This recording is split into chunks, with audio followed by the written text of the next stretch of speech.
Hi there boys and girls and ladies and gentlemen, and welcome back to the Random Geek channel.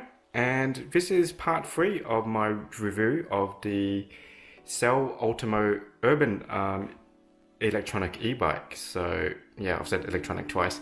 So I've actually put the actual bike together now, so it's all assembled, and I'm going to have a chat through about the bike, and we're going to run through the features of the bike and the issues that I had with putting it together.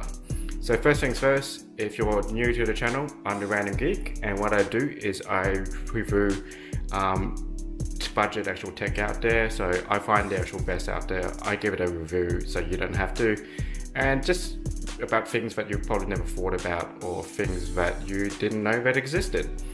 So as I said, this is part 3, so I've already had like a first video which I've gone through the actual bike, why I bought it, why I think it is a good buy, and the second video I've actually pulled the box apart, I've pulled out the bike, and I've gone through exactly what you get in a bike and what you have to do to put it together.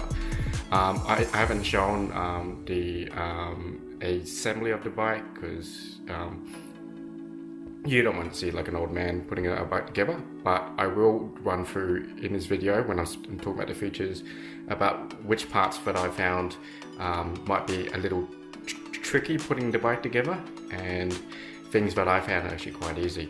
And I'll be going through the components of the bike and exactly what you get with it. So we may as well just get started. So first things first, all you really need to put the actual bike together is the supplied spanner that you get in the box and the Allen key. So I'm shooting this in the middle of the night, so I've got multiple lights in this spare bedroom, and I'm just going to show you exactly what I've used. They did recommend that you can use an actual torque wrench, but what you do is you get a supplied spanner in the box itself, and you get an Allen key. So this is just a pile of Velcro straps that they use to attach the handlebars and the front wheel to the bike, just to keep it safe.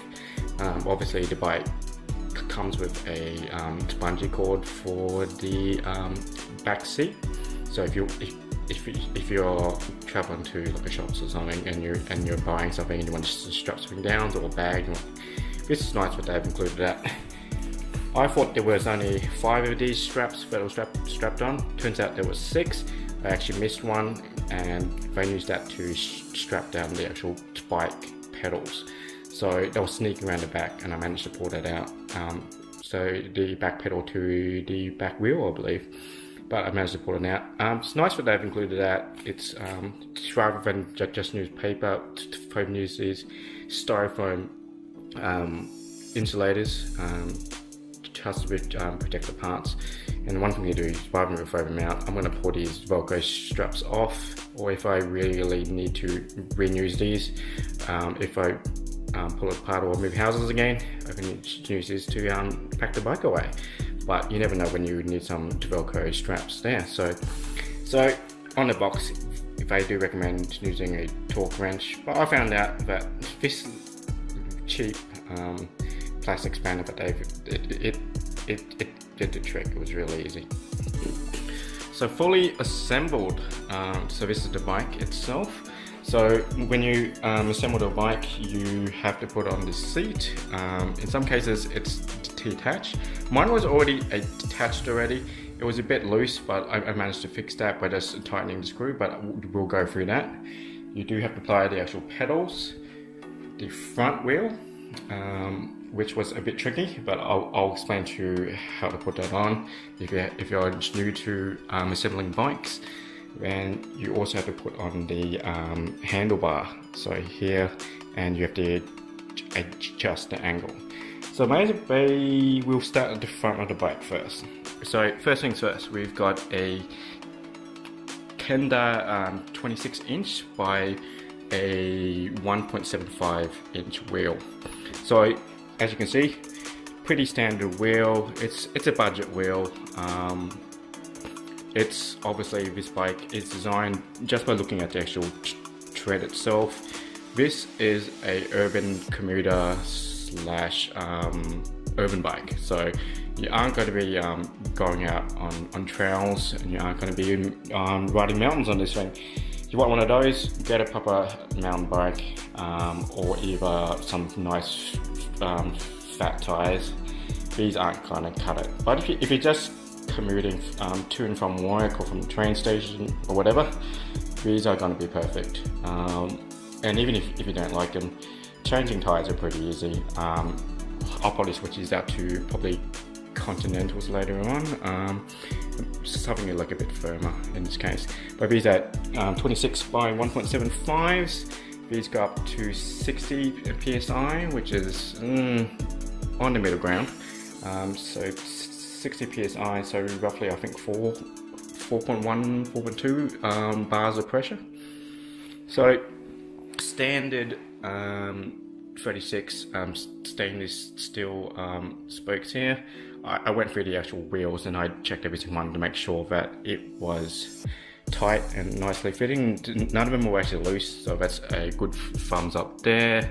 You've got your standard, these are 15mm hubs on there. Just a heads up, if you are riding in a dry area, you will have to like lube these up every now and then just to make sure that they're fitting correctly and not sliding around. Because once you lose like 3 or 4 of these spokes, your wheel and your frame are pretty much stuffed. So putting on the wheel itself, the wheel was really easy to put on besides from one thing, and that was trying to get the V-brakes out of the way. And I will explain how to move them out of the way. First thing we're going to talk about is the axle. So just putting it on the axle hooks there, and you've got a basic nut and a washer. So the washer has a small little hook, if you can see right here, if the camera will focus. So that small little hook, it just keeps that washer in place, and you should just tighten those nuts up with the included spanner. You do have to put it on quite tightly. As with safety first, make sure that you do actually tighten those nuts quite hard. And you know, at the start of any long ride, just make sure that your actual like nuts are actually quite tight. No pun intended. So these were like lubed up and everything. Make sure that these nuts are in the box. Even if these things break, it's a pretty simple washer. I don't see a reason why you couldn't use like a basic washer if these break or if you lose it. Just make sure that they actually tighten. So these are just basic axle nuts here. So nothing too fancy. There's no fancy quick release lever at all. So yeah. So the issue was installing it was these V-brakes. So these are Shimano V-brakes, but not Shimano V-brakes in the conventional sense. Because when you're actually trying to insert the actual wheel onto the actual bike, these things are pretty much closed. And normally what you would do is you would find a quick release lever, and that's normally on the actual brake itself. Or sometimes they're located on the actual either the front or the rear brake, and there's a small little switch that you would switch on, and what it does is it releases the tension on the brake, and it opens up so you can slide the wheel in. I couldn't find a quick release anywhere on this V-brake at all, so I didn't have much fun trying to put it on. So I had to do it the old-fashioned way, which was pretty much releasing the snoodle from the actual casing. So this little thread here, and all you do is you slide off the boot or the shoe of, it's basically the boot of the cable, slide it across. If you use a bit of force, what you do is you slide that out, and what it does is it opens up the actual brake, and you can slide that in quite easily. And all you gotta do was when putting it together is just slide that back in. It was a bit tricky, I just grabbed like a spare screwdriver and I actually slotted that back in, and it's all back nice and dandy. It's all aligned. It's pretty cool. So pretty much what you will notice on the bike, no suspension at all, and there's no suspension on this bike pretty much anywhere besides from the rear ones on the saddle, but they're tiny, they're not going to do anything. I might turn this extra light off on my head actually, so make things a bit easier. Hopefully that's better. Actually, I might turn it on because I'll be talking about some details. So no suspension. You aren't going to ride this on an actual trail or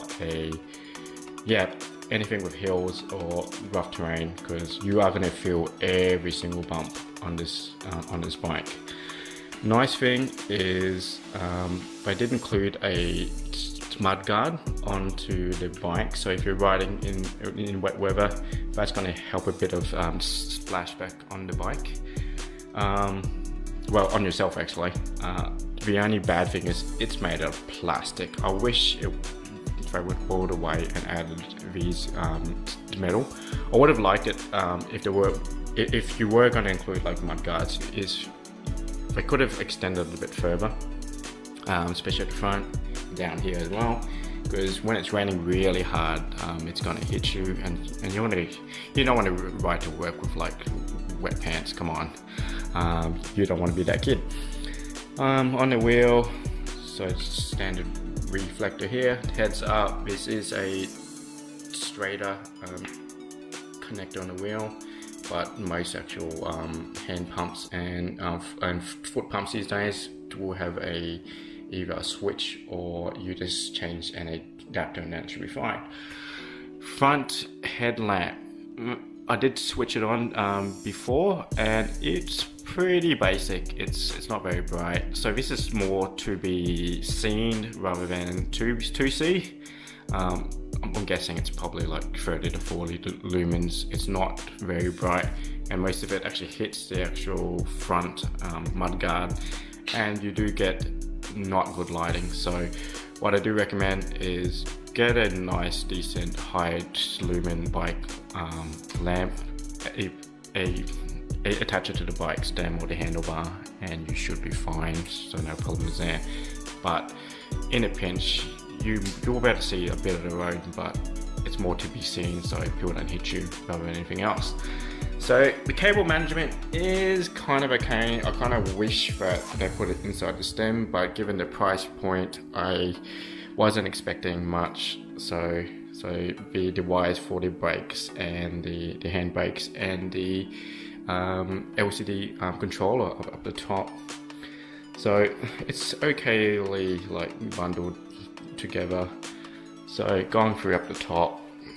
So these are inward handlebars, so you are going to be sitting upright while riding this, so no slouching when riding.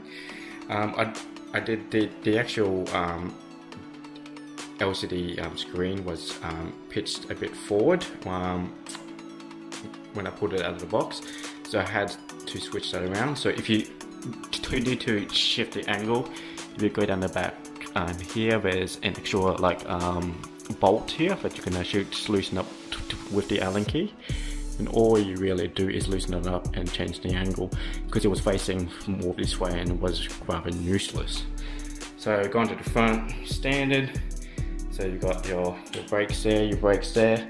There are motor inhibitors on the side, which is nice. It's pretty much standard on every single e-bike these days, so it's nice. So it's pretty much when you're riding and when you're tapping or feathering the brake, it will stop the actual motor from running, so you don't get that lurching feeling when you're riding. Screen was pretty basic when you switch it on. So I will just go through the screen like later when we actually go for a ride test, but screen's pretty basic. On button there, the button on the side, so tap the button to turn on the side will actually turn on the light, and you've got your plus and minus to go through menus, and also to switch the pedal assist modes. So remember, there's no throttle on this bike, it's all pedal assist. So you've got 0 all the way up to 5, with 0 being no pedal assist, up to 5 being 100%. And we'll go through that when riding. And also these are quite hard actually, but they don't move around, which is good. But I'm not sure if I'm liking these. Good thing is you can probably switch them out quite easily, and yeah, you can probably twist them out. Obviously a Shimano shifter here. So sorry, I'm talking and not really focusing on where the camera is pointing at, but hopefully you see everything. If not, throw me an actual question or whatever. But yeah, so we're going to shift it here. So basically a Shimano so this is a standard twist shifter here. It is a bit tight. I may have to loosen it up later. Nice that they've added a 7-speed, so at least it's better than a 3-speed, I guess. But yeah, it's nice that they've given you that, and it's nice that you've got branded name. So even the actual brakes here are entity branded. You've got your standard quick release here, so if you do need to replace the computer, that's going to be easy. So you just pull it out, and that should be your standard cable there. So these are actually replaceable, and I've actually gone through the entity website, and most of these you can buy like straight from their online store. Okay, so when you're actually putting on the handlebar, see that knob there? That's how you tighten the handlebars onto the frame. So just remember when you actually, so just heads up, when you are inserting the handlebar, there is a wedge on the actual end. Make sure it's facing that way towards the wheel, and you slide it in, and it's marked on the actual shaft of the minimum insertion point. Make sure that you insert it so you actually can't see that insertion point, and then tighten up the screw on top to actually tighten up. Make sure that your handlebars are obviously aligned with the frame of the bike, or you're going to be riding a bit funny. Also, if you want to change the angle of the handlebars, you loosen that nut there, and you pretty much put it on the angle that you want before you tighten it up, obviously. Alright, so moving on. So this is definitely aluminium. So the frame is definitely aluminium. They've gone about alloys, but they don't really specify. But this is definitely aluminium. I like how it's matte. The paint is matte with black. I don't like that glossy, shiny stuff. Good thing is I'm filming it now because this is probably as clean as this bike is gonna get. Okay. Next thing, we're going to move onto the saddle. One of the things that I don't like out of the box straight away is the saddle. This is a really wide saddle. It's not very comfortable either. It's a bit swishy, and just basically just sitting on it briefly, I could feel like, yeah, this is going to shake like crazy. So chances are I'm going to be switching out this bike seat for something else in that case. But this looks like a generic no-name brand. It'll be quite easy to actually switch out. The thing also is, when I got the bike initially, the actual bike seat was actually angled like this. So unless you want to permanently ride like you're riding a wheelie, what you want to do is you want to adjust the angle of the seat. And how you do that is you've got a pivot point here with some grooves here, and you can alter the actual angle. Or the way you really got to do is unloosen that nut there, and you will loosen up and then just tighten it back up again.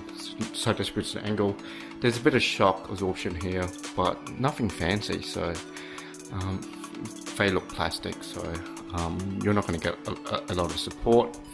In terms of the seat posts, so the seat post insertion is very similar to the handlebar. There is a medium insertion point, and obviously you've got a quick release lever here. If you do notice that your post is sliding around, there is a screw at the back here, and all you do is loosen or tighten up the screw, so make sure that you're not sliding down when you're riding. Okay, so more cable management here. Wish it was in frame, but then again, this is 800 bucks, so I'm not complaining too much. Nice frame here. So with the pedals, make sure that you insert the pedals correctly, so that's labeled left, right and center. They're obviously the threads of the actual nuts here are in the opposite direction, so you really can't get it wrong, because you try to put it on the other side, it just won't go in. It's actually like labeled on the base of the thread here, so it's totally, when you get the actual pedals out of the box, they're quite they're lubed up quite well. So these are just your standard flats with your basic reflector on there. These are Sneeko brands, nothing special. As I said, like biomechanically, you're not going to get the best motion here, especially with clip-ons. But then again, this is a commuter bike. You're probably not worried about trading for the Tour de France while riding this thing. This is more getting A to B and picking loads up. So it's nice that they've included a chain guard here, so you don't have to worry about getting snags on this at all. It's nice. It's plastic though, but then again, a lot of high quality bikes will have a plastic guard. I wish they included a chain guard as well, so that way you don't have to worry about the chain slipping off at all. But no, I'll take the mud guard, so not too bad. Obviously behind there is your standard cadence sensor, so hopefully you can see the actual magnets there. Zoom in, do its thing. So just basic cadence sensor. Obviously no torque sensor in here. As I said, this is $800. I wasn't going to spec like the torque sensor at all. The actual sensor is on the other side, so you've got your 12 magnets, and when you pedal away, it's going to detect that motion. But with a cadence sensor, the actual power delivery is not very smooth, but it's either on or off, and it's based on the power that you actually set to the motor. But cadence sensors, yeah, not complaining. Okay, so we're going to move on. Maybe we're going to move on to the battery. So this is the tour de force of the bike itself. So I bought this for $800. This bike on the NTC website, like this battery, the 374 watt battery, this retails for 650 Australian dollars. So 80% of the cost of this bike is the battery itself, and I was like, holy moly. So this is a really high quality battery, because they actually, I did a bit of research. They're using Samsung cells in here. So I'm not sure if they're the Q30s or whatever, but I'm assuming that they probably are, because you do need like a lot of power to actually push these motors, and also you do need a high actual amperage and a continual output of the actual battery. At 374 watts, that's watt hours, that's pretty impressive size. It wasn't too heavy to actually pull out. Obviously the key release is on the other side, so you get two keys with the bike. You slide it in and it's open and locked, and you can slide out the battery. So charging the battery, you've got a port here, you slide it out. It obviously did come fully charged. I think it was only the actual battery deactivates itself if you haven't used it for a while, just to protect the battery. So when I was pressing this button, it wasn't working. It's working now. It's fully charged now. So when you press the button, it actually like lights up. There's a on and off switch on the side, if you can see here. Let me focus. Yeah, so on and off switch there. So when you start up the bike, you have to switch it on and off.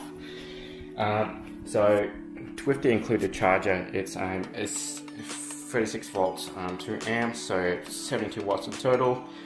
They say 5 hours charging this battery. There's a proper management, BMS in there to protect the actual battery. So it's not a linear charging curve. It's actually a graded one, which is great because it protects the battery. But I say 5 hours. I say 6 hours to charge the battery, because obviously when you get up to those higher charge rates, it is going to slow down. Just to protect the battery and to manage overcharging and thermal management. So this is rated for 2,000 cycles. So I've been using high quality cells here, and the controller for the battery is actually up here, and that's going to be sending the information down to your motor. Also, with the battery, it is a smart battery, and it's Bluetooth enabled, so it will send that information to the Entity app, so you can monitor your battery, and it even logs the charging cycles and any errors that the battery gets. So this is a pretty fancy battery. I'm actually quite happy that I've actually got it. Worst case scenario, I'm going to use this battery for something else. So, but yeah, that's quite amazing for this price point. Good job, good job. Alright, so now we're going to go down to the back wheel. So standard, as you had a repeat of the 3 brakes up the top. Same tire here. Obviously, Kenda tires made in China. They started off in China. They are now based their headquarters in, I think, Ohio, United States. So these guys started making scooter and trailer tires, and then they switched over to manufacturing for cars. They're not the best brand, but then again, they do offer quite good performance for the price you're paying. So I'm not complaining too much. Worst case scenario, I'm just going to switch these out, so that's all good. Okay, so we're going to come down to, so first thing, before I forget, the bike seat. This is rated at 25 kilos, so I think that's 54 pounds. So you may be able to carry a small child on there. You're not going to be carrying anything heavier. If you're like an Uber or a Uber Eats driver, yeah, you should better put a couple of meals on there, and it shouldn't be a problem. Okay, so back wheel. So this is where you attach your spongy cords. It's actually replicated on the other side, so you just slot that in. So I've got the bungee cord there, and obviously that's where it slots in.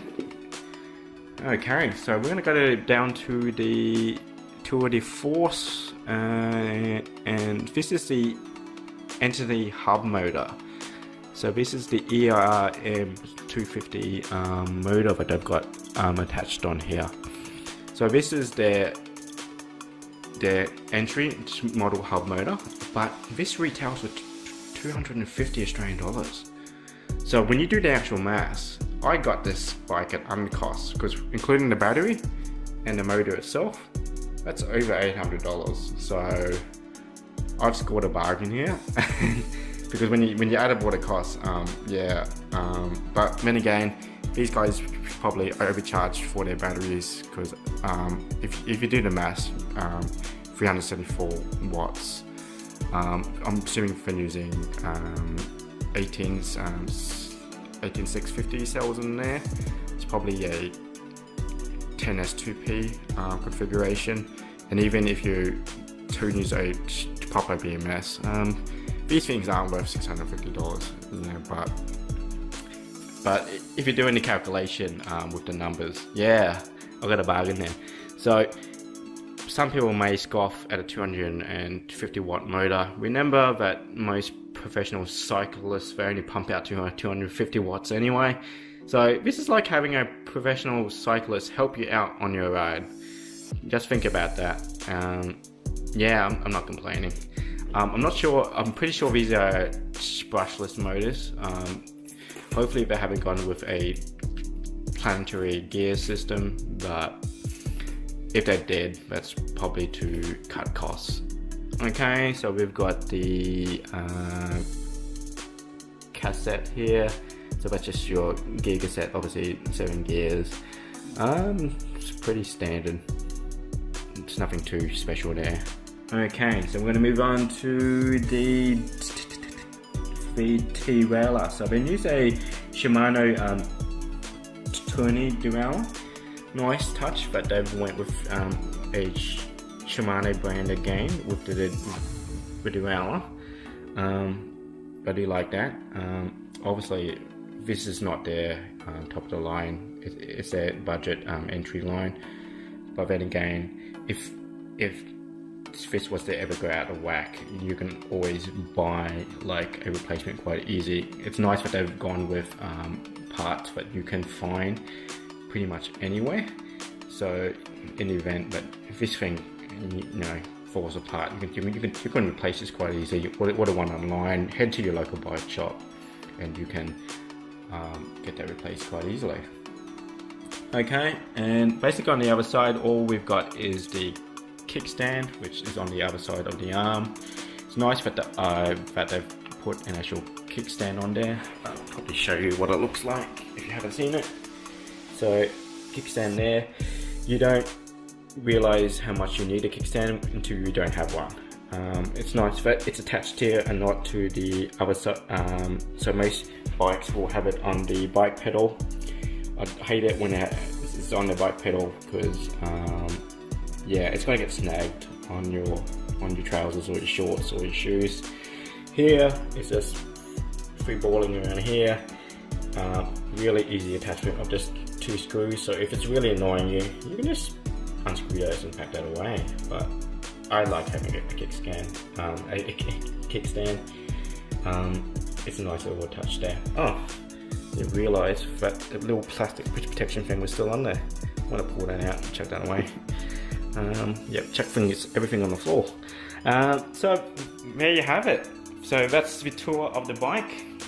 So hope you guys found it interesting and informative. I had fun putting this together. It's been a while since I've put on a bike, and I've done this video, so now I can actually take it out for a ride. So this is probably as clean as this bike is going to be pretty much forever, because once it's out on the road, dirt's going to be flying everywhere. So we're going to take it out for a test ride. So hopefully you guys found that informative, and or if you have any questions, as always, just leave us a question or comment down below. Just be nice everyone, we are adults here. As always, press the like button, press the subscribe if you want to see more. I'll be doing a lot more videos. I do have a lot planned for this year. It's just a matter of finding a lot of time to do this stuff. I am pretty busy throughout the week, and as you can see, I'm filming in the middle of the night. Anyway, I can't sleep anyway. So as always, yeah, smash that subscribe button. And I want to see this community grow, and hopefully you do too. And so anyway, random geek guy, random geek out, and I'll see you guys in the next video. Cheers.